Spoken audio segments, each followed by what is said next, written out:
All right, bro. What's going on, you guys? Sheesh. It's your boy 3 Stacks in this thing, baby, representing TKOG. And yeah, bro, I got a really fun variant on Rikka's. Nah, it's not even Rikka's anymore. It's Brave Theory on Rikka SUNAVALON. It's the one. It's the one and only. It's the goo. It's the true goo. It's the tried and true goo. It's the please draw droll, or I don't know what I don't know what other hope you have, bro. It's the play through 3-4 hand traps like it's nothing. It's the break a board with nothing but engine. It's the setup like you cannot play Yu-Gi-Oh! No spell traps, no special summoning, spot removal, omni negates, follow up, everything, pressure. It's the just too much deck. Honestly, this deck is insane. It really is. And Wombo combo decks are so favorable right now. New ban list in effect. Things are going to change, but a lot of the Kashtira hate does affect Wombo combo decks. And honestly, with people like preparing more heavily for Unchained and Pearly, I think things are going to be a lot more different because it seems like board breakers are going to be more favorable than hand traps, with Unchained and Pearly both playing through hand traps so well. Which also means that if board breakers are going to be favorable, it makes Wombo combo decks a lot more efficient and powerful this format, simply because these are the kind of decks where you want to prevent the board from being made, not break it when it is made. It's like what we call an unbreakable board. So if you guys like this kind of content, definitely consider subscribing. Leave a like if you liked the video. Leave a dislike if you didn't. And let's have some fun, bro. Honestly, check the description box of every video. I copy paste all the links to the Discord and also to sign up for Patreon to support the channel. You know, these cards ain't free. My time's not free. I value it all. Let's get it. So we're going to do the organization structure. We're going to go with starters first. I do think this deck is really crazy, but also so fun. And it's super durable. It's so I love resilient decks. I really do. I love when decks are balanced. They have it all. They have a powerful inboard. Their engine is so powerful it can break boards and crack it. The crackback through the follow-up is decent enough to apply pressure without having to make vital plays to bait negations, being you're throwing away precious resources to try and force interactions, but just the sheer crackback that you get out of your follow-up is enough before you start remaking your board. You're breaking boards as you're making them. Honestly. And then, like, the toolbox this deck has, like, the plant cards are just ridiculous. And, like, Rose Whip and Cactus Bouncer give you so much coverage. And there's just so many broken plant cards. This deck has, like, one of the scariest inboards ever. It's insane going first. Going second, it has trouble when you play, like, a certain ratio, but I found like the sweet spot on utilizing my going second cards to still make boards going first, and also allowing me to beat a lot of hand traps. The only hand traps that really matter right now for this deck are Droll and Shifter. However, because of Princess, the only hand trap that you can't play around is Shifter. But with Rikka Princess and having consistent access to her, this deck does beat Droll pretty often, which is crazy. Even just opening with Princess access with Petal, you already beat one low impact hand trap. So this deck, to hand trap it, you always have to have multiple. One has to be high impact minimum. And if you have a low impact, it's preferably imperm. So there's a specific way to beat this deck, but that's where like the Brave cards come in. Because like the Therion engine does give you Omni Negates, but like the Therion engine requires for you to be able to play. Before you can get rid of this up, you have to be able to play. But with the Brave cards, you do not have to be able to play to set up a card that disrupts your opponent. And also at the same time forces a hand trap. So like, opening up the stones with like full combo with Princess access and the Brave engine like is insane. Like just like drawing like Right and Genius alone is already just too much. It's way too much. It's ridiculous. So yeah, here's gonna be the starters. We have 3 copies of Unexpected Die, 1 for 1. The 4 starters that do not eat your normal summon are how you can get the Cactus Bouncer at the end of your combo. I do cite it because I think maining Rose Whip is a lot more important, and with like Lab being a thing, you know, it's just more coverage. But like post siding, when you know you're going first, you put Cactus Bouncer in, and you also put in Rikka Tranquility, so that if like your board does get Dark Rulered, you can do a tribute for cost by tributing the one that matters the most, like Rose Whip or Cactus Bouncer, and then you can actually Tranquility to do the double Reborn play, which is just broke. It's very broke. That the one blowout that would break your board, Rikka Tranquility beats it. So like this deck's utility is like so high caliber. And just the resources that you get are just insane off of just so little. So these are just like 4 more copies of Loki, which we are playing 7 of, technically 8. Lone Fire is just for the lines where like you specifically get like Impermed or Veilored on your Dryas. Like getting Ash in your Dryas is not that bad, but like getting Impermed or Veilored on Dryas is where it can be a bit of a problem. And in those lines, you actually do end up having to Lone Fire tribute this out of the extra monster zone to summon another one to get the Sunflower, the sowing. So yeah, it's pretty vital. I've in the past thought about bumping this to 3, but with the Brave cards now, it's super conflicting to play like more Lone Fires, you know. Sometimes I normal pedal no effect just to turn Princess online and start comboing, but like Lone Fire doesn't work the same. So we have like the 8 1-card starters, which are just ridiculous, high quality. Loki accesses. This is literally one of the best normal summons in the entire game of Yu-Gi-Oh! We have RIKKA Con. Con is broken. Optimus Prime, that you already know, that's what I call terraforming. Personally, for me, I've always been on 3 Con. I've never not played 3. The simple fact that the tribute for cost effect is not once per turn, which is broken. I'm also very, like, I'm not that proficient with the ruling on this, but like its ability that grants you distributing your opponents, it doesn't seem to activate. So this hasn't came up because I haven't played this deck against Pearly yet.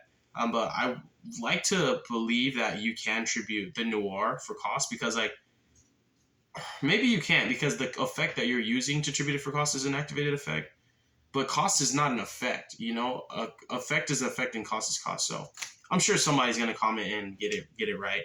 But yeah, if that's the case, which I'm like 90% sure it is, that makes this card even more broken. It's just crazy that you can tribute your opponent's cards multiple times the same turn, and Con's broke. However, with the RIKKA cards, certain of them plant lock you, so you want to not start with them if you have like a favorable hand where you have other non-engine cards, like non-RIKKA, non-plant stuff. You want to use that first. Thank God it's for the rest of the turn and not during the turn, or like the Brave Therion stuff just wouldn't work. We have 3 Glamour. This card's crazy. This card's so crazy.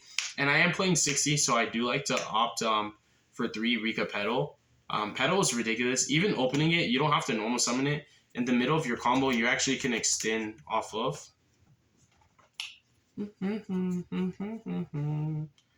Right here, Snowdrop. So Snowdrop is actually...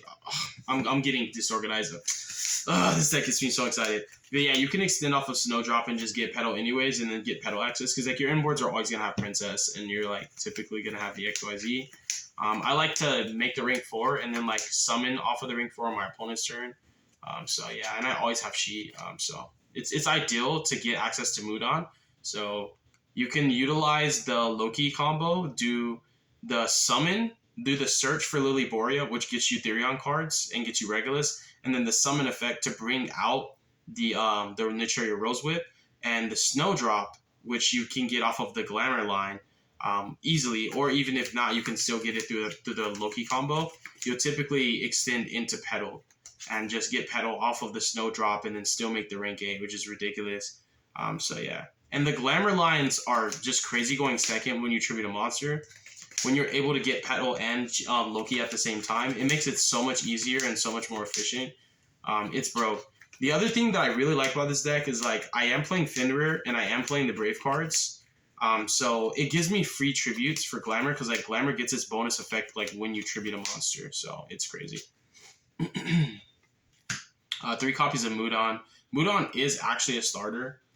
It's like an extender it's a starter in the form of an extender. It's crazy. It lets you play through so much on your normal summon. It's a card where, like, why would you not play through this? It's so broken. Mudon's crazy. Why would you not always want to max out on every single way to get Con? I don't know about y'all, but Con's ridiculous. It is also one of the reasons why I've always played 2 Disc Coliseum, because I always keep Con over Disc Coliseum, but I like the second one to like do the infinite loop and just keep going Lily Borea every turn to equip Regulus and have the consistent negation. So that's the starters. We're going to go into extenders now. We're on 3 Lily. She is so broken. You can go normal Loki, go into Dryas and get hand trap, summon her, and just keep going. As long as you have bodies, like even with this deck, like playing through hand traps is pretty efficient. As long as you have bodies, you can make Jasmine, and like that's another reason why I like Fenrir and the Brave cards, because they're free bodies for you to tribute for cards like Glamour and to tribute for cards like Jasmine, where you can hand trap over and over, negate, spell removal, and you just put 2 plants on field, and it can easily just tribute any plant and just go combo. So I've done it with Bystios in the past, where I've played Bystios when like Tears were one of the best decks. Any 2 random plants, tribute the Bystio combo. Even if it's not the most efficient, you can still tribute the Bystio, summon Lone Fire tribute her off, and then put another dry since the first one got negated. So yeah, I just love these types of extenders. These are my favorite extenders in the deck. This call seems very, very broken. I think this card's very gas. This card's just too good. I just love the Therion cards. I think they're some of my favorite cards in Yu-Gi-Oh! Yeah, like I put these in my girlfriend's Sky Striker deck. Like honestly, like they're just too good. They're way too good. And this card's broken. The battle protection, like if you have the intuition and hindsight where you're like, the only way Rosewhip's getting out of this by battle, Coliseum actually protects it. Sometimes it's better to lead this than Con. It's just like pick and choose. I am playing 3 copies of Princess. This card's just broken. Like literally, this card's just broken. It beats any hand trap. So maxing out on this and any line that opens with it, your opponent automatically is put on /2 every time. And if you have a low impact, you don't care about those. You just care about Droll and Lockbird, Shifter. You can beat Nip every time because of this card. You can always get to this card before you can even play into Nip. It's crazy. So we have 3 Princess, broken card. Snowdrop, very broken card. And 2 of my favorite techs, which kind of do go in the defensive pile, are going to be Sunvine Maiden. She specifically beats any effect, so I'll read her effect to you. She's pretty broken. A lot of people don't know who she is, so I'm going to read this. Most of these other cards, if you're a RIKKA player, you know, but she's insane because she's a hand trap negation. She's also just, in general, a powerful negation and an extender. So when your opponent activates a card or effect that targets a plant monster, pause. What is going to constantly beat Dryas when you normal summon? Imperm. It doesn't play in the talents, it doesn't play in the thrust, and it also beats Dryas. If you Ash Dryas, bad on you, shame on you, because if I Ash Sowing, then I'm just going to combo anyways. So you have to like Imperm or Veiler Dryas specifically, or Mourner it. That's always the ideal line to hand trap it. That's like the choke point. Maiden negates any card or effect that targets a plant monster you control. Now, special from the extra deck, broken. That is also a going second card. Like, do you have any idea how many ways that this interacts with cards like Fenrir, with cards like the Runic cards? It hits so many things. But then it also special summons itself as part. I've been playing this. You guys, if you've seen my deck profiles in the past, you know this card's been in my list for like 10 months now. You negate the effect. You special summon this card from your hand. Well, you special summon this card from the hand, and if you do, you negate the effect, which is broken. And then your opponent cannot target SUNAVALON or Sunvine spells or traps you control a card effect. That's like in a more pure variant. So if you guys didn't know what this card does, I just read you the effect. Play this card. Don't not play it. And then Hellebore is like a monster negate. Specifically negates monster effects. So like these 5 cards specifically are engine specific cards that are searchable in a myriad of different ways that allow you to beat hand traps, and your deck's already so efficient with playing through hand traps, slicing through them like butter with a butter knife. So I think that these, as breaking situational as they can be, give your ceiling an elevation to the point where like, what hand trap do you have to draw? And I told you, Shifter in draw phase. And then you have to have Droll plus something else. But it's really hard because specifically Princess, like in the scenarios where Princess is crazy against Droll, you can't do anything about Princess. Like you'd have to have like Gamma. So I think she's broken. Like she's very, very broken. These cards are crazy. They negate hand traps, but then also going second, they negate negation, spot removals. They play around like all types of scenarios. Like they play around Fenrirs, they play around Veilers, they play around Mourners, they play around the Unchained matchup extremely well. The traps, just, they're so good. They're so good. We have the Sowing, which I have opted to play 2, but I'm at 1 right now just because of space. It is a crazy card, and I think it's crazier when people are foolish and not privy to the Dryas interaction, but so many people, the deck has been around, and it's been pretty popular for a while that people know how to hand trap this deck, which makes Sowing not as ideal. For follow-up, it's okay, but I've never had lines in follow-up where I'm like, oh my gosh, I need another Sowing. You know, it just really doesn't come up for me. And then just the one Primula, I'm cool with her. She's all right. She's the homie still. And we already know she's crazy. So that's the extenders. Now we're going to get into the defensive cards / going second cards. We have 3 Water Enchantress, 3 copies of Right. You might look at this and say, Stacks, these are not going second cards. Yes, they are. Anything that forces interactions from your opponent is a going second card. If you put your opponent in a position where it's not a comfortability because they don't get to control when they interact with you, you get to control when they interact with you. It's a going second card. And the quality of the interruption is tailored to the specific card they want to interact with. But this card forces everything. It doesn't matter if it's a book, if it's any book, Eclipse, Book of Moon, Hand Trap, Omni Negate. The Brave Engine forces any of those out immediately. So this is 7 more going second cards. I don't really care if this results in going second.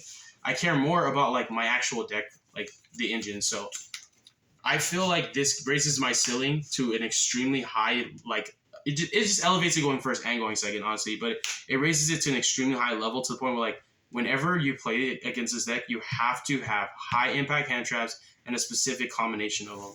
The only other way is if I just draw terrible, which seldom happens. We have 3 talents. One of my favorite cards in this deck, Fenrir. I love Fenrir and the Brave cards because, like I told you, they're like tribute fodder for like Glamour and Jasmine when you're in like a pinch.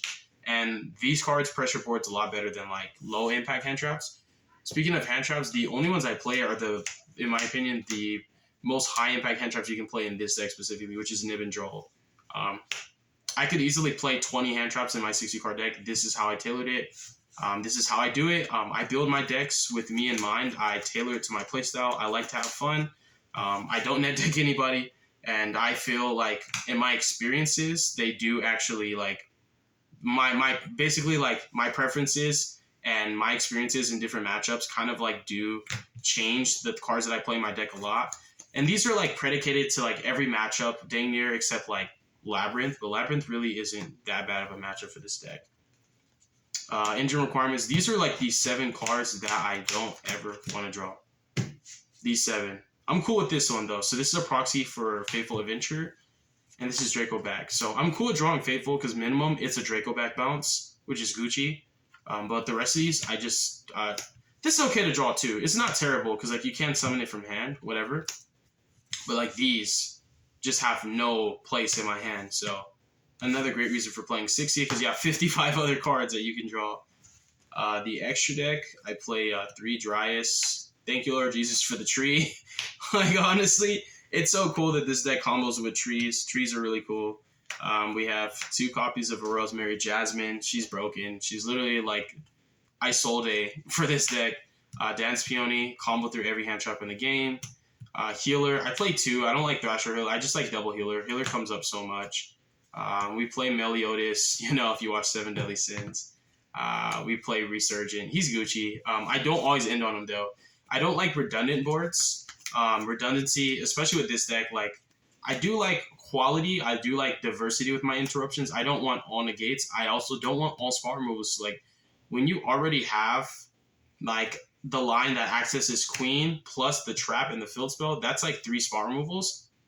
I don't want a 4th spot removal. Instead, I would much rather like predicate those resources towards like a negation, something that plays around non-engine that gives me coverage so that I don't just die to evenly, you know?